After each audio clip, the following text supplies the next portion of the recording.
गेंदा। इस्मत चुगताई की लिखी एक और कहानी। जने, ये झोपड़ी है ना? मैंने और गेंदा ने बालकनी की घनदार झाड़ी के नीचे रेंगते हुए कल्पना की और हम दोनों झुके झुके दोनों हाथों से जमीन साफ करने लगे। जरा सी देर में पीली पीली मिट्टी के साफ और चिकने फर्श पर हम निहायत बेतकल्लुफी से बैठे हुए थे। जरा सोच विचार के बाद अपना सबसे ज्यादा पसंदीदा खेल दुल्हन दुल्हन खेलने लगे। गेंदा ने अपनी बदबूदार सुर्ख ओढ़नी का लंबा सा घूंघट मार लिया और सुकड़ कर बैठ गई। मैंने आहिस्ता से घूंघट उठाकर दुल्हन का मुंह देखा। गेंदा का गोल मटोल चेहरा खून के एकदम दौड़ जाने की वजह से वीर बहूटी की तरह लाल हो रहा था। आंखों के पपौते बेचैनी से फड़फड़ा रहे थे और बड़ी मुश्किल से हंसी को दबाए हुए थी। अब हम गेंदा, अब हम, मैंने रश्क से तड़प कर कहा। आहा, भैया ने टहनियां हटाकर हमें देखते हुए कहा। गेंदा ने हड़बड़ाकर घूंघट फेंक दिया और सहम कर बैठ गई। हमारे दिल धक धक कर रहे थे। भैया क्या, किसी को भी मालूम हो जाता कि हम दुल्हन का खेल खेल रहे थे तो यकीनन हमें मार पड़ती। ये पुरशौक खेल तो हम छुप कर ही खेला करते थे, न जाने क्यों। मैंने उठलाकर कहा, हम तो खेल रहे हैं। भैया शायद नेकी के दम में थे कि झुकते हुए खुद भी अंदर आ गए और उकड़ू भी बैठ गए, मगर थोड़ी ही देर में घबरा गए। कमबख्तों, यहाँ कैसे बैठी हो? उन्होंने एक टहनी से नाक बचाकर कहा। और गेंदा, उसके फूले हुए गाल में चुटकी लेकर कहा, और तू यहाँ बैठी है? कहता हूं अभी नन्ही से। गेंदा ने अपनी बड़ी बड़ी भूरी आंखें फाड़ कर चारों तरफ देखा। अरे बाप रे! और अपना छोटा सा लहंगा संभाल कर भागने लगी। गेंदा, तू मत जा, मैंने उसे पकड़कर मचलते हुए कहा। दादा मारेगा फिर, उसने भैया से डरते हुए कहा। नहीं मारेगा, तूने तो काम कर लिया। अच्छा बैठ, भैया ने नरमी से गेंदा को अपने पास घसीटते हुए कहा। मगर बीबी, तुझे तो जरूर पिटवाऊंगा। यहाँ जमीन में लोट लोट कर कपड़े गंदे कर रही है। कह देना, कह देना मैं कोई डरती हूँ, मैंने डर कर कहा और कपड़े झाड़ने लगी। गेंदा, रियो गंदैया, आंख ही मर गई, बहू की आवाज गूंजी और गेंदा भैया से हाथ छुड़ाकर तीर की तरह भागी। आन की आन में खेल बिगड़ गया। मैं भैया से उलझ पड़ी और करती भी क्या। जाओ यहां से, मैंने मिनमिनाकर कहा।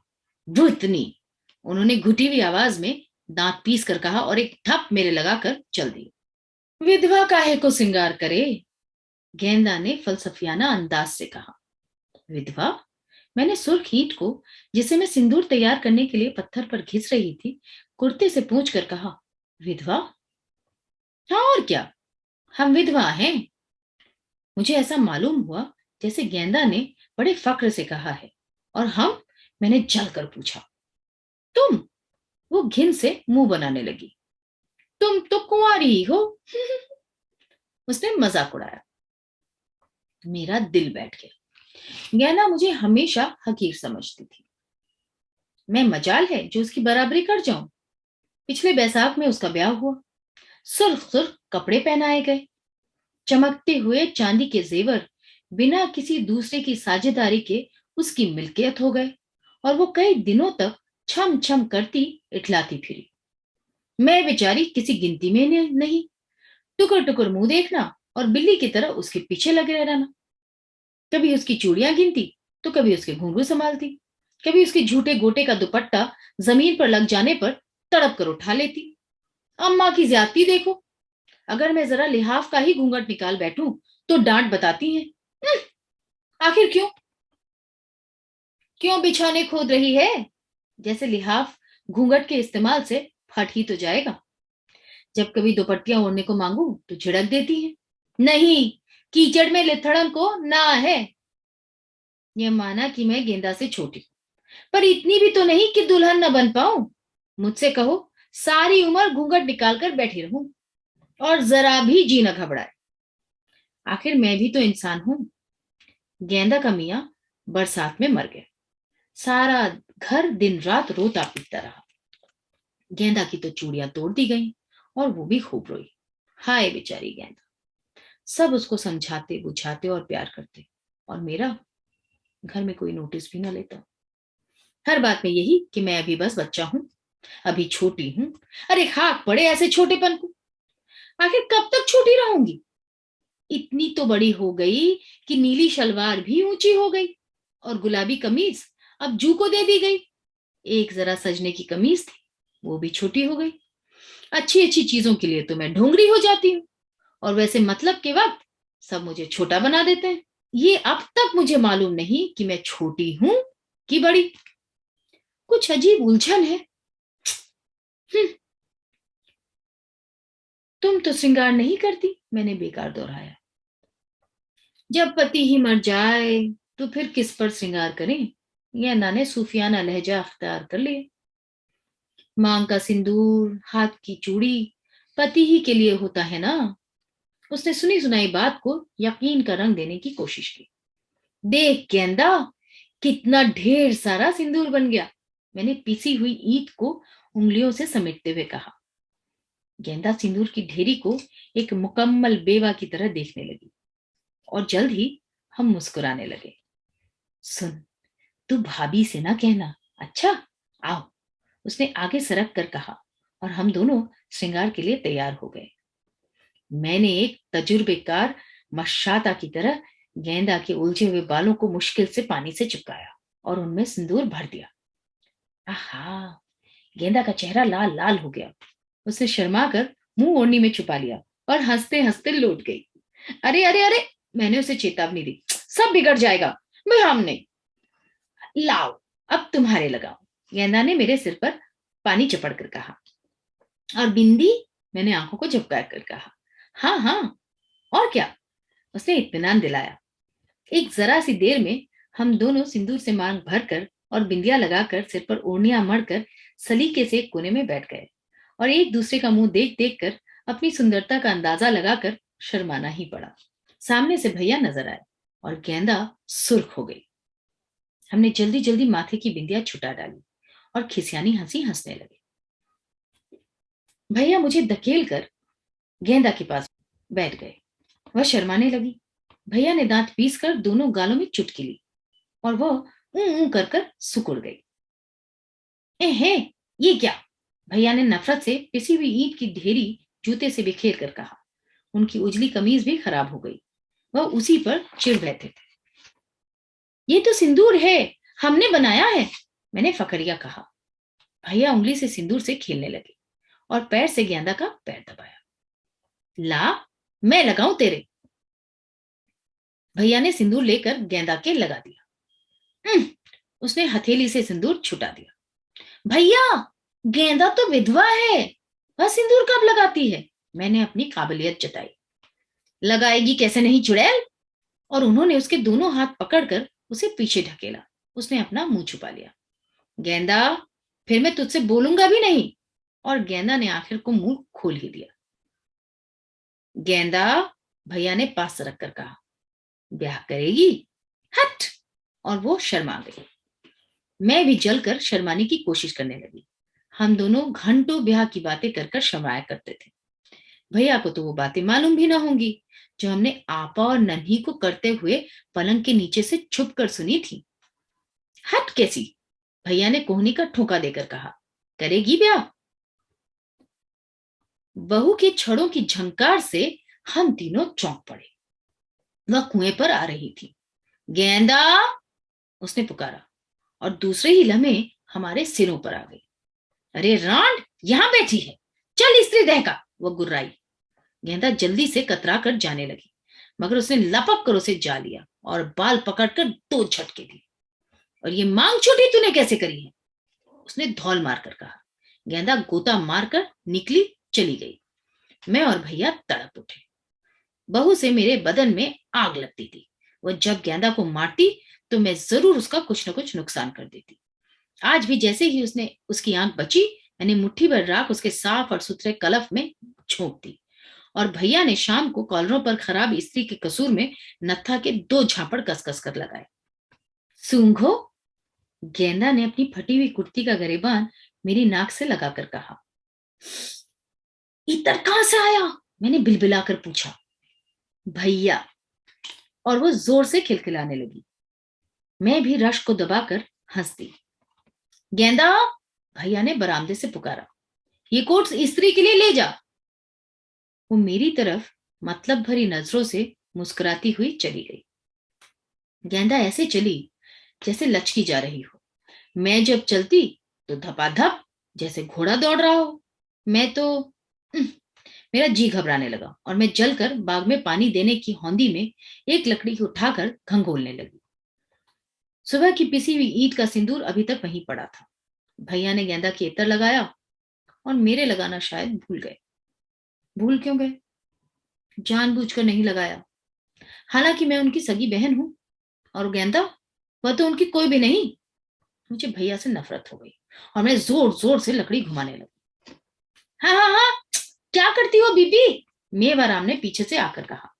मैं गौर से मेवा को देखने लगी। मेवा भी तो मेरा कोई नहीं, मैंने सोचा, मगर मैं उसके हाथ को देखकर उदास हो गई। क्या मजाल जो ये कमबख्त जरा अपने हाथ मांझकर मैल छुड़ाए। हर वक्त मिट्टी खोदता रहता है। मगर खैर। मेवा, मैंने नरमी से कहा, जरा यहां आ। और मैं गौर से लकड़ी से चू रही बूंद को टपकते हुए देखने लगी। क्या? वो लापरवाही से मुड़ा और टोपी आंखों पर सरकाकर गुद्दी खुजाने लगा। ये सिंदूर मेरे माथे पे लगा दे, मैंने हिम्मत भरे लहजे में हुक्म दिया। वो घे घे कर हंसने लगा और चला मुड़कर। अरे सुन भाई, मैं तो मेवा जरा ठहरना। एक नए ख्याल के मातहत मैंने कहा। क्या है बीबी जी? वह जरा मुड़कर बोला। मेवा, ब्याह करेगा? मैंने धड़कते हुए दिल से पूछा। ब्याह? मेरा ब्याह तो हो भी गया। वह खुरपी का दस्ता पेड़ के तने से ठोकने लगा। कब? मैंने मुर्दा आवाज में कहा। अरे राम, मुद्दतें गुजर गई। उसने ऐसे कहा जैसे कोई बात ही नहीं। अच्छा, तो तू विधवा है, मैंने फैसला किया। अरे नहीं, वह हंसने लगा। कौन कोठरिया में मालिन बैठी है? क्या? मालिन से तेरा ब्याह हुआ था? मैंने अचंभे से कहा। और वो चल दिया। अच्छा, तो बुढ़िया जिसे मैं मेवाराम की अम्मा समझती थी, उसकी बीवी थी। कैसी अजीब दुनिया है, मैंने सोचा और फिर हौदी में लकड़ी डालकर जोर से घुमाने लगी। मैंने झुककर अपना गरेबां सूखा कि शायद वहां भी किसी उत्तर की खुशबू, पर दूर दूर तक किसी खुशबू का नाम न था। हाँ, सवेरे जो सालन गिर गया था उसकी अलबत्ता विसान थी। मैं चिढ़ गई। गेंदा चुपके चुपके भैया के कमरे में तौलिए में लपेटे हुए कपड़े रखने जा रही थी। मेरे दिल में खुदबुदी हुई और दबे पांव बिल्ली की तरह मैं भी पहुंची और दराज में से झांकने लगी। गेंदा फर्श पर बैठी कपड़े गिन गिन कर अलग कर रही थी। भैया कोने में खड़ा होकर सिर खुजा रहा था। हट, गलत गिन रही है, भैया ने उसके दोनों हाथों को पकड़कर कहा। उसने एक नजर भैया को देखा और त्योरी पर बल डालकर हंस दी। उन्होंने उसको खींचा तो वो सिकुड़कर दरी पर औंधे मुंह लेट गई और किसी तरह न उठी। भैया ने उसकी कमर में गुदगुदी की तो वो तड़प उठी। भैया जो आगे आए तो उसने एक थप्पड़ उनके गालों पर रसीद कर दिया। ताज्जुब है कि मैं चौंक कर नीचे न गिर पड़ी। भैया के थप्पड़, जिनके डर से सारा घर कांपता है, उन्हें गेंदा ने थप्पड़ मार दिया। मैं भागने को तैयार हो गई। मैंने सोचा अब भैया ने उसका गला घोंटा और अब घोंटा। उन्होंने कचकचा कर उसके दोनों हाथ पकड़ लिए और अपनी तरफ घसीट लिया। मैंने सांस रोक ली, मगर अरे लो, मैं हैरानी और खौफ की मिली जुली जज्बात से जख्मी होकर सरपट भागी और कमरक के घने पेड़ के नीचे आकर दम लिया। मेरा कलेजा बल्लियों उछल रहा था। कानों में जैसे कोई इंजन चल रहा हो। बदन कांप रहा था और जुबान खुश्क थी। मैं देर तक इसी तरह डरी बैठी रही, आंखें बंद करके सोचा और फिर आंखें फाड़ फाड़ कर सोचा, मगर खाक जो समझ में आया हो। आखिर क्यों मेरी समझ में इतनी ढेर सारी बातें नहीं आती। खामोश और गर्म दोपहर में निढाल होकर अजीब अजीब पहेलियों से उलझती रही, एक भी तो हल ना हुई। रोना आने लगा। जैसे किसी ने मुझे तो खूब ही मारा हो। गेंदा बरामदे से लपक कर उतरी। मैं समझ गई कि मेरे सवालों का जवाब वही दे सकती है। गेंदा मुझे कितनी ही बातें बताती थी। क्या हुआ? मैंने बेचैनी से पूछा। कुछ नहीं, वह मक्कारी से इतराई। मगर फौरन ही तन्हा गोशे में बैठकर हम दोनों अजीब अजीब बातें समझने की कोशिश करने लगे। गेंदा ने उफ़्फ़ो कितनी बातें बताई। अरे मगर आखिर क्यों? मैंने सब कुछ सुनकर सोचा।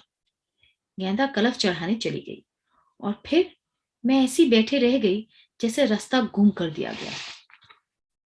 मैंने सोचा छोटी छोटी कमरखें बीनकर हार ही बना लूं, या फिर उस नाली को पूरा कर लूं जिसे कल पानी देने के लिए खोदा था, या फिर एक नजर बाल कमीरी की झाड़ी के नीचे डाला हूं, या नहीं तो लाओ यही मालूम कर लूं कि तीतरनी ने अंडे कहाँ देने शुरू किए। पर नहीं, मेरा दिल किसी बात में न लगा। न जाने क्यों हर खेल से मेरा जी उकता सा गया था और जी चाहता था चुपकी आंखें बंद किए कोई सपना देखती रहूं जिनमें कोई नन्ही मुन्नी दुल्हन हो और फिर उसी ख्याल की दुनिया में गुम हो जाऊं। आखिर क्या करूं? गेंदा को देखूं, मगर मैं क्या करूं? मेवा के पैर की चाप सुनाई दी और जैसे मैं चौंक पड़ी। एक ख्याल, एक उम्मीद की मिटी हुई सी झलक, और मैं जमीन पर दोनों हाथों से मुंह ढांप कर औंधी लेट गई। बीबी जमीन पर? अरे उठो उठो, उसने मुझे देखकर कहा। मुझे मालूम हुआ कोई मुझे उठा रहा है और मैं नहीं उठती। मेरी पीठ पर किसी ने गुदगुदी की, मगर उठो, नहीं तो कहता हूं भैया से कि कपड़े मैले कर रही है, उसने धमकी दी और वैसा ही लट का लट दूर खड़ा रहा। वह बड़ी लापरवाही से बांस की खपची छील रहा था, मगर उस अंदाज से नहीं जैसे भैया सर खुजा रहे थे। उठती हो कि सचमुच जाकर कह दूं? वो चला शिकायत करने। जरा सोचिए मेरा जी कैसा जला। सुअर, तू कौन होता है? हाँ, मैंने चनचना कर कहा और एक पत्थर कस के उसके घुटने पर खींच मारा। अरे बाप रे, ठहर तो जाओ, कैसा पिटवाता हूं। दोपहर में या फिर घाम में घूमती रहती है और रेता में लोटे लगाती है। जो कुछ कहो तो ठहरो ठहरो। मैं सी सी करता चला गया। ये मेवाराम सदा का ठस है। क्या मजाल जो मुझसे सीधे मुंह बात कर जावे। बड़ा वही तो है। मैं ऐसी जली कि मोतिया की सारी कलमें जो उसने घंटों मेहनत करने के बाद लगाई थी, एक एक कर खसूट डाले। ऐसे इंसान का यही इलाज है, मैंने सोचा और बिसूरती हुई अंदर भाग गई। कौन था जो मुझसे हमदर्दी करता? भैया ने तो कभी मुंह न लगाया, अम्मा ने लाड़ ही न किया। नतीजा ये हुआ कि मैं बला की जिद्दी हो गई। तबीयत में जो उलझन पैदा हुई तो सबसे ही बैर बांध लिया। बाजी जो अब की आई तो उन्होंने मुझे अपने साथ ले जाने का इरादा किया, क्योंकि मैं दिन भर बाही तबाही घूमती थी और लड़ती फिरती थी। मुझे गेंदा के छूटने का बड़ा अफसोस था, पर सफर की खुशी कुछ ऐसी सवार हुई कि मैं सब कुछ भूल गई। गेंदा, भैया, मेवा और सारी पुरानी बातें 2 साल की मुद्दत में सपना हो गई। और जब मैं वापस आई तो दुनिया ही बदल गई थी। भैया दिल्ली भेज दिए गए थे। उनके कमरे में मेहमान ठहरते थे। मेवाराम निमोनिया से मर गया था, क्योंकि उसने अपनी मिट्टी से खेलने की आदत छोड़ी नहीं। सर्दी लग गई। अचंभा है कि मैं खुशी और हैरानी से पागल न हो गई। जब मैंने सुना कि गेंदा के बच्चा हुआ था तो खुशी जाहिर करने पर मुझे डांटा गया। मैं खाक न समझी कि क्यों।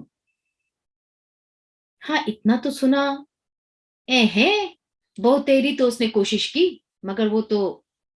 आगे मैंने नहीं सुना कि शेखानी ने क्या कहा। ए है वो तुम्हारे ही डालता था, बड़ी आफतें उठी, बीवी ने कहा। मैंने फौरन उसे दहली चलता किया। पढ़ने वाला बच्चा, ये नीच जात कमीनियां शरीफों को यूं ही। और फिर बावजूद सांस रोककर सुनने के मैं आगे न समझ सकी। गेंदा का बच्चा? मैं बिस्तर पर लेटी बार बार दोहराने लगी। मुझे हैरानी पर हैरानी थी, मगर ये बच्चा आखिर क्यों? वो तो अगर सरकार को खबर हो जाती तो जाने क्या होता। इसीलिए तो मैंने जल्दी से उसे दफान किया। मुझे बीबी की आवाज फिर से सुनाई दी। अब मैं समझी।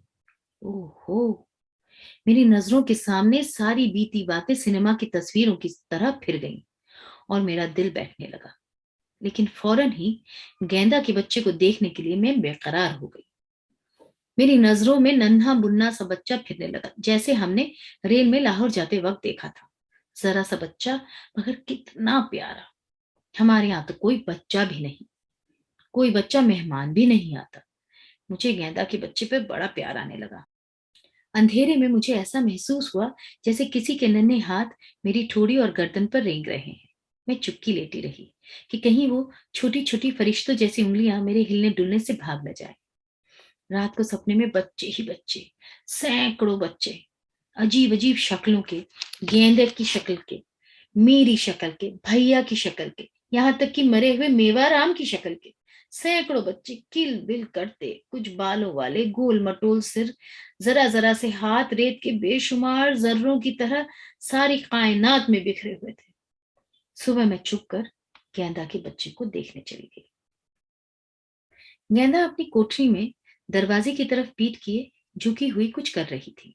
मेरे पैरों की चाप सुनकर चौंक पड़ी और डर कर मुझे देखने लगी, और जल्द से उसने अपने कपड़े समेट लिए।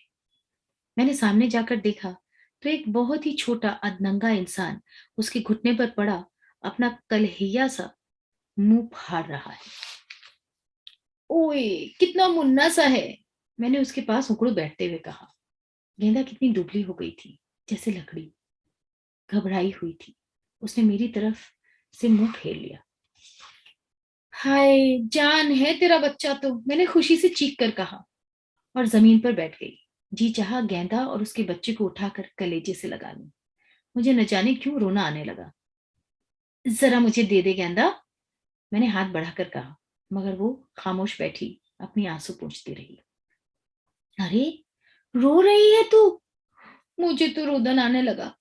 एक तो गुड्डू बच्चा है और फिर रो रही है। ला, मुझे दे। वो सिर झुकाई मुंह पोंछती रही और बच्चे को छुआ तक नहीं। मैंने चाहा बच्चे को गोद ले लूं। इ, इ, वह तो ऐसा गिलगिला जैसे गोश्त की बोटी। किसी तरह न उठा। अरे गेंदी, जरा उठा दे, मैंने अपने पुराने खुशामद भरे अंदाज में कहा। गेंदा ने मुझे गौर से देखा, जैसे मेरी आंखों में कुछ तलाश कर रही हो। शायद जो कुछ वो ढूंढ रही थी उसे मिल गया, और उसने ऐसे आसानी से बच्चे को उठाकर मुझे दिया कि मैं उसकी मशाकी पर हैरान रह गई। जैसे रुई का गोला, हल्का फुल्का, दुबला सा बच्चा। मैं उसे टाट पर लिए बैठी रही। गेंदा ने मुझे लाखों करोड़ों अजीब अजीब बातें बताई। किस तरह वो महीनों मारी गई। 14-15 वर्ष की गेंदा खुद भी बहुत सारी बातें नहीं समझती थी। मुझे कैसे बताती? हम दोनों क्यों, कैसे और अरे पर आकर रुक जाते। जब बहू का काला कलूटा बच्चा हुआ था, जो कुछ दिन बाद मर गया, तो कैसे गाने बजाने हुए थे। बहू को मनो घी और गुड़ ठुसाया गया था। पर अब जो गेंदा का इतना गोरा सा नन्हा सा लल्लू आया तो कुछ भी नहीं। गेंदा पिटी और भूखी रखी गई और मरते मरते बची। तब ये नन्हा सा लल्लू आया। लल्लू के पास 2 ही कुत्ते थे। ठंड में मरा जाता था, रात भर रोता था। बहू उसे हर वक्त कोसती कि मर जाए तो छुट्टी हो जाए। रात भर रोता था। गेंदा ने चुपके से लल्लू के पैर में काला डोरा भी बांधा था कि कहीं उसे नजर न लग जाए। उसने साफ साफ एतराफ कर लिया था कि जहां लल्लू दुनिया भर में सबसे ज्यादा प्यारा है, वहां मैं भी और भैया भी। भैया के नाम पर उसकी आंखें अपनी पुरानी रोशनी पर चमकने लगी और वो उनकी लगातार चर्चा करती रही। अह, वो अब छुट्टियों में भी नहीं आते। हाँ, अब आएंगे। पारसाल मसूरी चल गए थे, मैंने बच्चों की उंगलियां गिनते हुए कहा। तुम उन्हें चिट्ठी लिखोगी? क्यों बीबी? उसने शौक से पूछा। हाँ हाँ, मैंने जोर से सर हिलाया। हाँ तो लिख देना, लल्लू तुम्हें बहुत बहुत बहुत सलाम कहता है और बहुत ही याद करता है। अच्छा, मैंने कहा हालांकि लल्लू चूं करना भी नहीं जानता था, और ये भी लिखना कि इसके लिए आपके लाल बनियान लाए जैसे बसंती का छोरा पहने हैं, और ये कि उसने शोक भरी नजरों से खला में देखते हुए कहा कि अब की बार छुट्टियों में 2-4 दिन के लिए जरूर आना, जैसे वो किसी से इल्तिजा कर रही हो। और हल्के से हंस दी। वो न जाने क्या क्या बकती रही, और मैं लल्लू के बालों से खेलती रही। देख देख देख गेंदा, लल्लू कैसे चिचोड़ रहा है, आ आ। मैंने उंगलियों में गुदगुदी महसूस करके कहा। भूखा है। गेंदा शर्मा गई। ले भाई, नहीं तो रो देगा फिर। गेंदा ने अपने दुबले पतले हाथों से बच्चे को उठा लिया और थोड़ी ही देर में उसे कलेजे से चिपटा लिया और साड़ी में मुंह छुपाकर हंसती रही। मैं बड़े इश्तियाक से नन्हे लल्लू के पतले होठों को देखती रही, और वो बड़ी लंबी सांसों से दूध पीता रहा। नन्ही सी माँ फूहड़पने से उसे संभाल रही थी।